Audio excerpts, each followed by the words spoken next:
Se dice que cada persona tiene dos caras. Una es la que muestra al mundo, la que usa cuando pretende ser normal, cuando busca ser aceptado e incluido sin levantar sospechas. La otra, la que solo muestra para sí mismo o para un grupo muy reducido de personas, nos muestra quién es realmente. Eso puede que sea verdad para ti, también para mí, pero para nadie ha sido más cierto que para Deion Sanders. Para Deion, ser múltiples personas al mismo tiempo era y es algo normal. Tenías al Deion Sanders que era cornerback y al que era wide receiver. Tenías al Deion Sanders que jugaba en la NFL y al que jugaba en la MLB. Hoy en día tienes al Deion Sanders que es coach de Colorado y al Deion Sanders que era padre y pseudo representante de sus hijos en el proceso pre-draft. O para ser más generalistas, tienes a Deion Sanders y tienes a Primetime. Un dúo de personalidades que acabaría casi costándole la vida a una de las mayores leyendas de la historia, no solo del fútbol americano, sino del deporte en Estados Unidos. Pero, ¿cómo se llega a tener esta doble vida? Pues para empezar, tienes que tener un objetivo y una misión muy claros. Deion Sanders creció junto a su madre en Fort Myers, Florida. Tanto su padre como su padrastro estaban ausentes, lidiando con problemas con el alcohol y con las drogas, lo cual dejó a su madre Connie a cargo de criar a su hijo Deion. Debido a esto, Connie trabajaba de sol a sol para poder dar a su hijo la educación y los recursos que necesitaba para crecer. Entre esto también estaba, obviamente, dar a su hijo acceso al ocio, que en el caso de Deion Sanders era casi exclusivamente el mundo del deporte. Desde una edad muy temprana, Deion Sanders jugaba tanto al fútbol como al béisbol como al baloncesto, pero su madre Connie nunca fue capaz de ver nada de esto porque estaba muy ocupada trabajando para que su hijo pudiera permitirse hacerlo. Es por eso por lo que Deion Sanders desde muy joven se hizo una promesa. Iba a hacer lo que fuera necesario para que su madre dejase de trabajar. Siempre me gusta contar estas historias porque, como sabemos, Deion Sanders consiguió su objetivo, si no, no estaríamos hablando de él. Es una persona que con trabajo duro y perseverancia consiguió todo lo que se propuso en la vida. Pero hay una cosa que hay que tener muy en cuenta con Deion Sanders. Tenía un talento y unas habilidades naturales que casi nunca se habían visto y que no se han vuelto a ver prácticamente. Y estas habilidades se hicieron ver desde muy pequeño. Al empezar el instituto, Deion fue a jugar un partido de baloncesto a otro instituto de otra ciudad y acabaría anotando 36 puntos, con mates espectaculares y un montón de jugadas que, vamos, eran highlights una detrás de otra. Y esta no era la primera, ni la segunda, ni la tercera vez consecutiva que Deion hacía esto. Así que en el autobús, de vuelta a casa, sus compañeros le pusieron el apodo de Primetime, porque cada vez que Deion Sanders pisaba una cancha de baloncesto, un emparrillado, un diamante en béisbol, sabías que iba a pasar algo que no te podías perder. En baloncesto, como ya hemos visto, despuntaba. En fútbol americano empezó jugando como quarterback antes de transicionar a jugar como cornerback y wide receiver. Y en béisbol despuntó jugando como outfielder, llegando a ser All-State en los tres deportes simultáneamente. Un éxito que hizo que los Kansas City Royals de la MLB le llegasen a draftear en la sexta ronda del draft de 1985, con tan solo 18 años de edad. Draftear a jugadores con 18 años recién salidos del instituto no es algo infrecuente en el mundo del béisbol. Lo que sí es infrecuente es lo que Dick Howser, el manager de los Royals, le dijo a Deion Sanders al extenderle la oferta. Los Royals ofrecieron a Sanders $75,000 de signing bonus, que era más dinero que el que Sanders había visto en toda su vida, básicamente. Pero Howser sabía que Deion Sanders tenía talento para jugar múltiples deportes y que estaba pensando ir a Florida State, una universidad que le permitiría seguir practicando fútbol, béisbol y atletismo. Es por eso que Howser le dijo a Sanders: mira, si te hemos drafteado saliendo del instituto, es muy probable que nosotros o otro equipo te draftee saliendo de la universidad. Ve a Florida State, juega ambos deportes y pásatelo lo mejor que puedas. Y tal y como Howser dijo, Deion hizo. Se iría a Florida State, donde seguiría jugando a béisbol como outfielder, donde se apuntaría al equipo de atletismo y donde seguiría jugando a fútbol americano con la decisión de si jugar cornerback o wide receiver. La posición era lo de menos. Para Deion, él lo que quería era jugar y sabía que jugase donde jugase iba a despuntar porque era lo que había hecho toda su vida, por lo que la decisión estaba clara. Como wide receiver iba a tener que competir con un montón de otros prospects buenos y es muy probable que acabase no jugando en su año freshman, mientras que como cornerback iba a jugar prácticamente desde el minuto 1. Así que Deion Sanders escogió la opción que, aunque no fuese la más lucrativa a largo plazo, sí que le iba a dar la opción de jugar desde el minuto 1. Jugó sus 4 años en Florida State como titular indiscutible en la posición de cornerback, llegando a ser All-American tanto en su año junior como en su año senior, año en el que también quedaría octavo en la votación para ganar el Heisman. En el resto de deportes también triunfaba. Llevó al equipo de atletismo a un campeonato nacional en su año freshman, mientras que en béisbol fue miembro del equipo de los Seminoles que disputó la World Series de college en 1986. Aunque todo se ha dicho, en su etapa en college quedó claro que donde mejor le iba a ir iba a ser en el mundo del fútbol, así que Deion Sanders empezó a echar la vista al futuro y no le gustaba mucho lo que veía. Hoy en día, si eres un cornerback de élite, vas a estar entre los jugadores mejor pagados de la liga, excluyendo quarterbacks. Mismamente esta offseason, Trent McDuffie ha firmado un contrato de 31 millones anuales. Este no era el caso en los 80, cuando Deion Sanders empezaba a perfilar como una posible pick de draft alta en la posición. Los corners eran de los jugadores peor pagados de la liga, independientemente de lo buenos o malos que fuesen, y eso a Deion Sanders no le valía. Estábamos en una época en la que empezaba a haber superestrellas en el mundo del deporte, obviamente Mohamed Ali, Larry Bird, Magic Johnson, pero lo más normal es que los jugadores fuesen meros profesionales. Simplemente iban, jugaban y se volvían a su casa, no daban mucho más que hablar. Pero Deion no quería ser un jugador normal, Deion quería ser una superestrella. Es por eso que Deion Sanders quería dar show, porque si das show, la gente se acuerda de ti. Si la gente se acuerda de ti, la gente habla de ti. Y si la gente habla de ti, te conviertes en relevante. Y el dinero sigue a la gente que es relevante. Desde su año freshman, Deion Sanders se presentaba en el campus conduciendo un Pontiac Firebird con matrícula personalizada que leía Primetime. Solo llevaba ropa de marca, iba de joyas hasta arriba y nadie celebraba más que él después de una big play. En esencia era un chulo, no vamos a mentir. Pero ojo, era un chulo que jugaba tan bien que podía permitirse serlo. Su estrategia básicamente era que si no iba a ser tratado como una superestrella por su juego en el campo, porque la NFL había decidido que su posición no lo valía, pues le iban a tratar como una superestrella por su personalidad.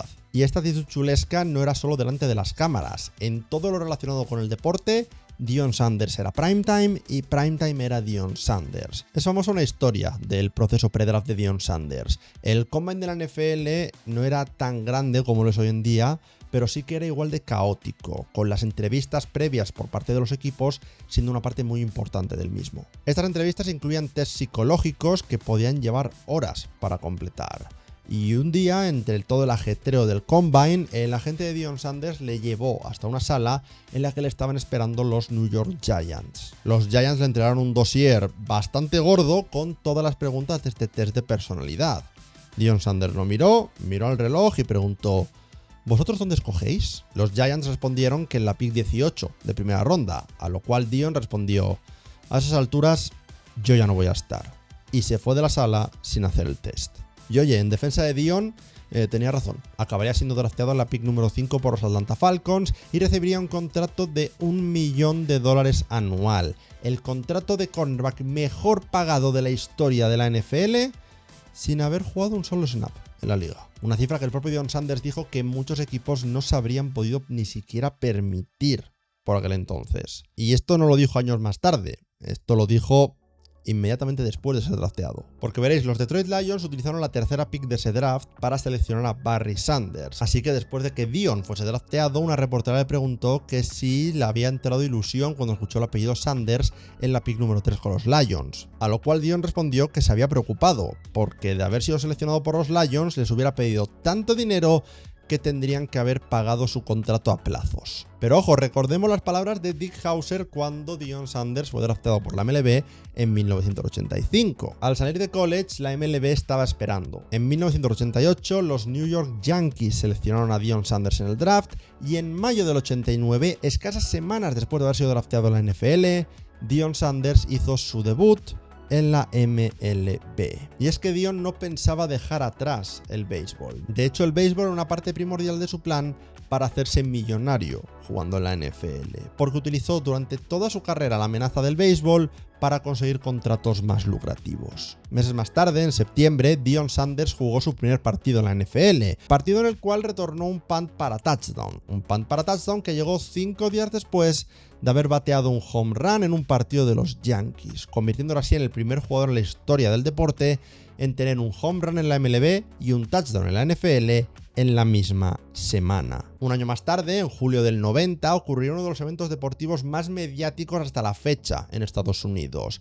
Un partido entre los Kansas City Royals y los New York Yankees en el que Deion Sanders se enfrentaría a Bo Jackson, otra de las mayores estrellas multideporte de la historia del deporte americano, del cual hablaré en un vídeo la semana que viene.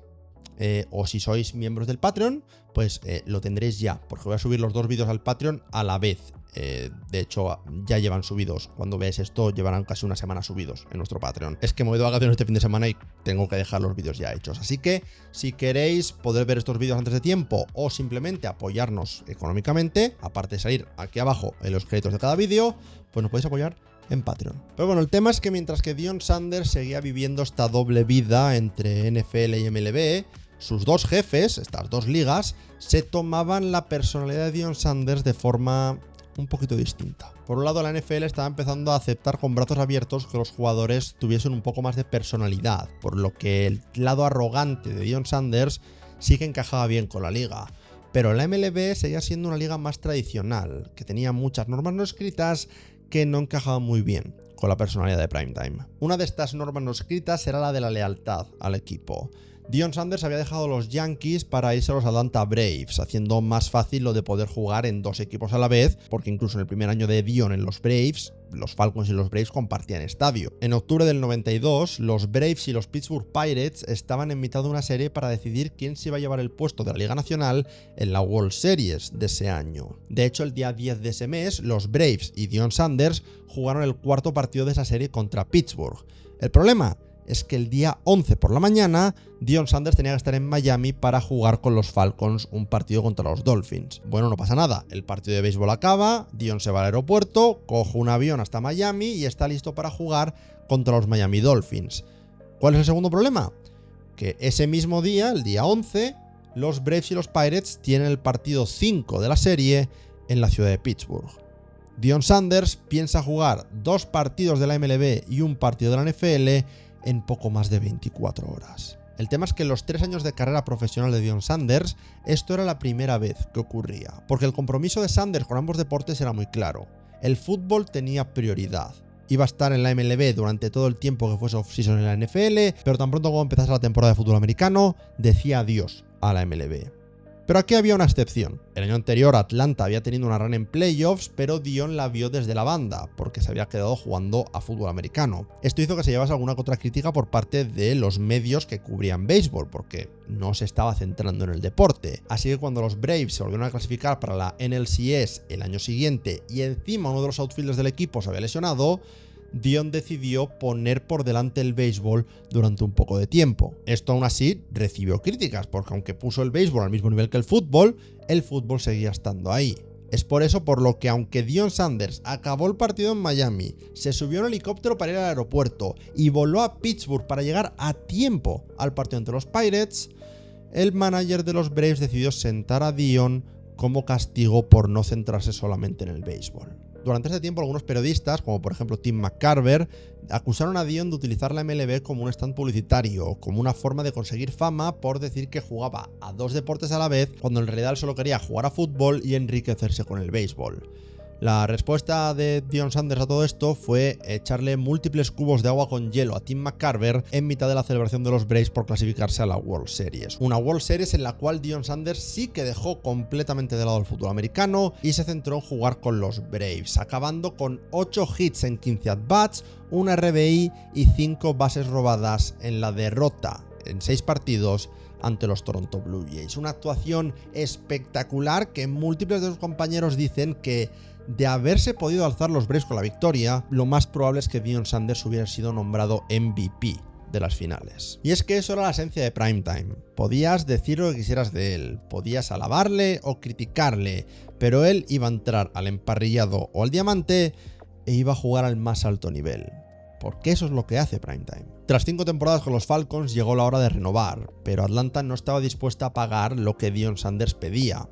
Es por eso por lo que inmediatamente se fue a los San Francisco 49ers y ganó una Super Bowl con ellos. Pero la siguiente temporada, la temporada 94, con el salary cap entrando en efecto, los 49ers no podían pagar lo que quería Deion Sanders, por lo cual se fue a Dallas y de nuevo volvió a ganar una Super Bowl, su segunda consecutiva. Todo esto mientras seguía jugando a béisbol en sus ratos libres, como quien dice, ya fuese para los Atlanta Braves o luego para los Cincinnati Reds y en momentos ocasionales para los San Francisco Giants. Jugando entre 54 y 115 partidos cada temporada entre 1990 y 1997 ininterrumpidamente, salvo por 1996, que ahí sí que no jugó. Pero justo en ese año 96 fue porque se quiso centrar 100% en el fútbol y fue el año en el cual fue cornerback titular y wide receiver titular para los Dallas Cowboys, amasando casi 500 yardas de recepción en el lado ofensivo del campo. Esto hizo de Deion Sanders uno de los deportistas más populares de todo Estados Unidos. Era el hombre que lo podía hacer todo. Jugaba en defensa y en ataque en la NFL y luego además jugaba en la MLB. Pero recordemos lo que dije al principio del vídeo. Todos tenemos una doble vida y nadie la vivía más que Deion Sanders. Y en el caso de Deion Sanders, esta doble vida le estaba costando su salud mental. Tenía todo el dinero que quería, había jubilado a su madre, como se había prometido cuando era pequeño, pero aún así no era capaz de encontrar la felicidad. Tras ganar su segunda Super Bowl, la de los Cowboys, Deion Sanders no se fue a celebrar con el equipo. Se fue directo al hotel y se fue a dormir. No tenía ganas de irse de fiesta. De primeras pensaba que esto sería cansancio, y fue en ese momento en el que avisó a los Cincinnati Reds de que no iba a jugar en el 96, porque creía que necesitaba un reseteo mental. Pero ese año dedicado solo al fútbol, pese a acabar siendo Pro Bowler y All-Pro en defensa y tener ese buen año como wide receiver que decía antes, no le sirvió para sentirse mejor. En 1997, estos problemas mentales y esta soledad estaban en proceso de arruinar su matrimonio. De hecho, acabaría divorciándose en el 98 y perdiendo la custodia completa de sus dos hijos. Durante esta época, el mismo Deion ha dicho que pasaba tramos de 72 horas sin pegar ojo, manteniéndose despierto a base de pastillas, y que había perdido peso a un ritmo alarmante. De cara a la prensa, a las portadas, a la televisión, a los premios, a las celebraciones, él seguía siendo Primetime, pero en cuanto la luz se apagaba, Primetime se iba con ellas. Y solo quedaba Deion. Un Deion que cada vez estaba más sumido en la oscuridad, que cada vez estaba más vacío por dentro, que cada vez estaba más cansado de tener que poner esa fachada de felicidad y extravagancia que era Primetime. Una fachada que, aunque se lo había dado todo en la vida, estaba a punto de quitarle lo más importante. Por eso, por lo que una noche, después de haber intentado llamar la atención atiborrándose a pastillas en mitad del vestuario de los Reds, Deion Sanders condujo por una carretera en Cincinnati. Deion Sanders, no Primetime, tomó una decisión. Pegó un volantazo y sacó su coche de la carretera, con la intención de quitarse la vida al desplomarse por un terraplén. Afortunadamente, su intento fue fallido, de hecho salió básicamente ileso, pero este fue el toque de atención que necesitó para dar un cambio en su vida. Volvió a tomarse un descanso en béisbol, cerrando su carrera en el Diamante en 2001, mientras que en la NFL se retiró en el año 2000 tras una temporada de los Redskins, para volver 3 años más tarde, a los 37 años de edad, y jugar 2 temporadas más con los Ravens, liderando el equipo en intercepciones en su última temporada en la liga. Ojo, Deion Sanders y Primetime son 2 personajes que siguen existiendo, pero lo hacen de una forma más comedida. Deion ahora no tiene miedo a abrirse, a compartir lo que realmente siente con sus seres queridos e incluso contar su historia en podcast o simplemente apoyar a sus jugadores cuando lo necesitan. Y aunque sigue siendo una persona extravagante, no hay más que ver una rueda de prensa estándar de las que hace con la Universidad de Colorado, sí que ha conseguido encontrar un equilibrio en este personaje y se ha convertido en la mejor versión de sí mismo. Así que si hay algo que quiero que saquéis en claro de esta historia es que nunca está bien juzgar a un libro por la portada. Deion Sanders podía parecer extravagante, pero cualquier persona que le conozca os dirá que el Deion Sanders de delante de las cámaras y el de detrás de ellas era una persona completamente distinta. Y su historia nos demuestra que el éxito no te da la felicidad si no lo consigues siendo tú mismo. Y que da igual todo lo que hayas conseguido, que hayas cumplido todos tus objetivos y todo esto, si al final del camino no respetas a la persona en la que te has convertido. Y esto es una lección que a Deion Sanders le costó 15 años y casi perder la vida para darse cuenta. Espero que os haya gustado el vídeo, si es así, darle like, suscribiros, apoyarnos en Patreon, y si queréis saber más sobre la historia de algunas de las mayores leyendas de la historia de la NFL, os recomiendo este vídeo de aquí, en el cual hablo de la vida de uno de los jugadores más infravalorados de la historia de la NFL, la vida de Warren Moon. Muchas gracias y nos vemos en la próxima. Adiós.